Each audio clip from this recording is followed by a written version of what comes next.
ये हावड़ा ब्रिज है, उस ब्रिज पर एक लड़की चल रही थी, मेकअप लगा करके चल रही थी। पीछे से एक लड़के ने उसको छेड़ दिया, उसका केस अदालत में आया। ये मुल्क अभी आजाद नहीं हुआ था, अंग्रेज की हुकूमत थी, अंग्रेज हाकिम था, और वहां पर एक लड़की का केस आया है, एक लड़के का केस आया कि लड़की चल रही थी, लड़का ने उसको छेड़ा। अब जब मुकदमे की कार्रवाई शुरू हुई तो हाकिम ने लड़के से पूछा कि क्यों बदतमीज, क्यों आवारा, तुमने इस लड़की को छेड़ा? कहा हुजूर आवारा मैं नहीं हूं, आवारा ये लड़की है। चूल्हे की आग चूल्हे से निकल करके पेट्रोल पंप में आ गई और आग लग गई तो कसूर उस आग का है जो चूल्हे के अंदर थी, उसको बाहर पेट्रोल पंप में नहीं आना चाहिए। मेरी हैसियत पेट्रोल की तरह है, इसकी हैसियत आग की तरह है, कसूर इस लड़की का है, मेरा कोई कसूर नहीं है। वो हाकिम इस बयान के ऊपर मजबूर हुआ, उसने अपने जजमेंट में लिखा लड़का बेकसूर है, लड़की कसूरवार है, ये लड़की गैर मुस्लिम जरूर है लेकिन मैं इसको 1 साल की सजा देता हूं। अब लड़की के कान खड़े हुए, 1 साल की क्या सजा होगी? इसको उस बुर्के में रहना पड़ेगा जिसका हुक्म इस्लाम ने दिया है, मोहम्मद साहब ने दिया है। 1 साल उस बुर्के में रहना पड़ेगा। इंशाअल्लाह मैं आपको हाथ जोड़ करके एक बात कहूंगा, आप लोग इसको बुरा मत मानिएगा, जब अमल हो जाए अमल कर लीजिएगा। इमाम बुखारी ने लिखा है औरतों को मर्दों के मजमे में आने के लिए एक शर्त है, उसका रास्ता अलग होना चाहिए, मर्द का रास्ता अलग होना चाहिए। अगर दोनों का रास्ता एक है तो जलसा सुन करके भी मर्द भी गुनहगार, औरत भी गुनहगार।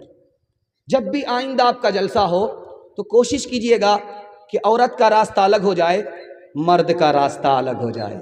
इंशाअल्लाह अमल करेंगे? हाथ उठा दीजिए। बीवी को अपने हाल पर छोड़ देंगे? हाथ उठाइए इंशाअल्लाह। जिस्म पर लिबास की कमी अजीब लगती है, मुझे अमीर बाप की बेटी गरीब लगती है, जिससे आंचल भी नहीं सर का संभाला जाता, उससे क्या खाक तेरे घर की हिफाजत होगी। नई तहजीब का नक्शा आया है, नई तहजीब का नक्शा आया है, मियाँ बीवी है और बीवी मियाँ है, मियाँ बीवी है और बीवी मियाँ है, बराबर मर्द को औरत के समझे, बराबर मर्द के औरत को समझे,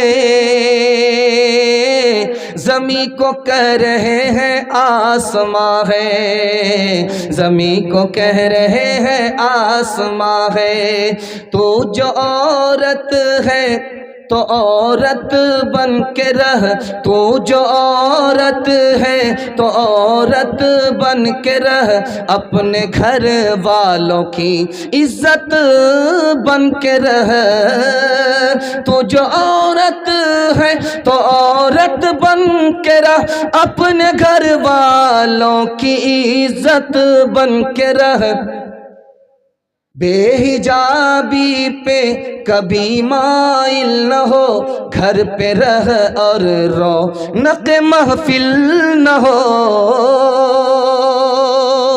दीन और धर्म क्या था, फैशन ने कहाँ पहुँचा दिया। खूबसूरत पैगाम बड़े अच्छे माहौल में सुना रहा हूँ, औरतों के हवाले से सुना रहा हूँ। आप लोग मुकम्मल सुनने के लिए तैयार है? दोनों हाथ उठाइए इंशाअल्लाह। औरत को सर पर बिठाएंगे, हाथ उठाइए इंशाअल्लाह। ध्यान से सुनिएगा, जल्दी से निकल जाएगा। एक किताब है, उसका नाम है ऋग्वेद। ऋग्वेद किताब है, उस किताब में लिखा है, बस डिस ब्रेक मार करके हमारी तरफ तवज्जो कीजिए। हर आदमी के बयान का अलग अलग अंदाज होता है, अगर गलती से हाथ उठ जाए कोई फर्क नहीं पड़ता। मैं भी आपकी जगह बैठा होता, सवाल हो जाता, मैं भी फंस जाता। ये कोई बड़ी बात नहीं है, ये तो मैं इसलिए ऐसा करता हूं ताकि आप दिलो दिमाग से मुकम्मल तैयार हो जाए, पैगाम की हिफाजत हो जाए। ध्यान से सुनिएगा, जल्दी से निकल जाएगा। ऋग्वेद की किताब है, उस किताब में लिखा है कि बरहमा ने तुमको औरत बनाया, तो अपनी आंख ऊपर मत रखना, अपनी आंख नीचे रखना। उसी किताब में लिखा हुआ दूसरा जुमला, अगर बरहमा ने तुम्हें औरत बनाया है तो पैर फैला करके मत बैठना, पैर समेट करके बैठना। तीसरा जुमला उसी किताब में लिखा हुआ ऋग्वेद में, अगर तुम्हें बरहमा ने औरत बनाया है तो ऐसा लिबास मत पहनो जिसमें तुम्हारे अंदर का जिस्म नजर आ जाए, ऐसा लिबास मत पहनो। एक किताब है उसका नाम है बरहमा पुराण। उस किताब में लिखा हुआ है, जब से नकाब की जाली औरत के चेहरे से उतरी शर्मो हया चली गई। जमाना इतना बिगड़ चुका है, इतना बिगड़ चुका है कि सबके सामने औरत बाल को खोलती है, बाल को संवारती है, बाल को खोलती है, बाल को संवारती है। किसी की कोई परवाह नहीं करती है कि कौन देख रहा है, बुरी नजर से इसकी कोई परवाह नहीं करती है। जमाना इतना बुरा हो चुका है। एक किताब उसका नाम है विष्णु पुराण।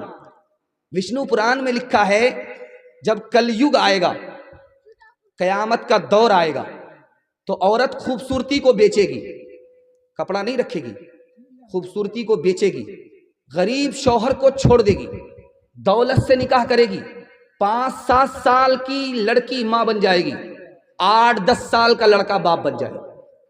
महाभारत किताब है, उस किताब के अंदर लिखा हुआ है कि आदमी को अपनी जवान बेटी के साथ तन्हाई में नहीं बैठना चाहिए।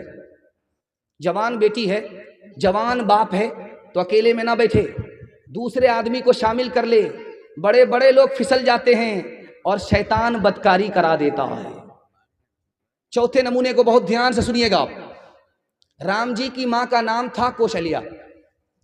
कोई राजा उनसे बात करने के लिए आए तो नौकर को भेजा, खुद नहीं गई। तो पूछा कि भाई आपने नौकर को भेज दिया? कहा मैं औरत हूं, वो मेरे लिए अजनबी है, मैं उसके सामने नहीं जा सकती। कितना खूबसूरत हिंदुस्तान था, दिखाने के लिए जा रहा हूं। दूसरी मिसाल देखिए, एक औरत का नाम है महाभारत में दरूगदी। उसने कहा कि आज से बढ़कर के मेरा बुरा दिन कभी नहीं हुआ था। कहा कि वो कैसे? कि आज तक मुझको शौहर के अलावा किसी ने नहीं देखा था, आज सारी दुनिया के लोग मुझे देख रहे हैं, मैं बेपर्दा हो गई, इससे बड़ा बुरा दिन मुझे कभी देखने को नहीं मिला था। कितना खूबसूरत हिंदुस्तान था। आखिरी नमूना आपकी खिदमत में लेकर के आ रहा हूं।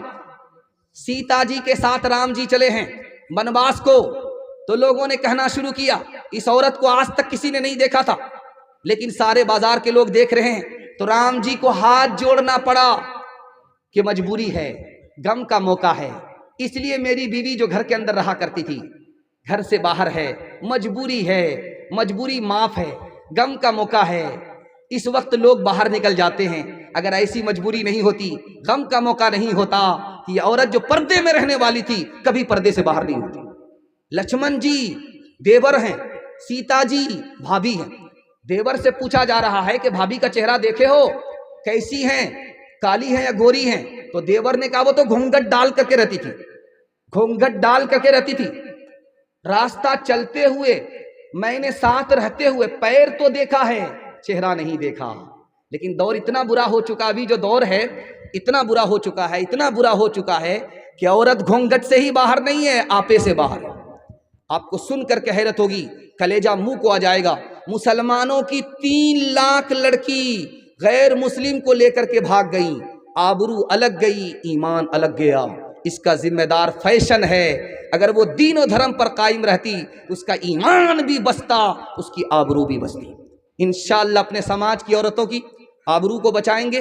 हाथ उठाइए, इंशाअल्लाह बिल्कुल सही जा रहा है। ईमान की हिफाजत करेंगे, हाथ उठाइए इंशाअल्लाह।